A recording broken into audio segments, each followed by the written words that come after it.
Hello friends, today we will talk about how to fix or how to solve the problem of not installed on the application of REDnote. You will click on settings. In this page you will click on apps, default apps, app settings.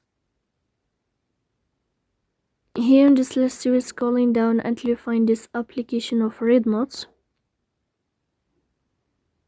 Then in this page of app info you will click on first stop and you will click OK. Here you will enter to the window of storage. Then we click on clear cache. Then we go to Play Store. We'll search about the application of REDnote. Here you can uninstall your app and you can install it again.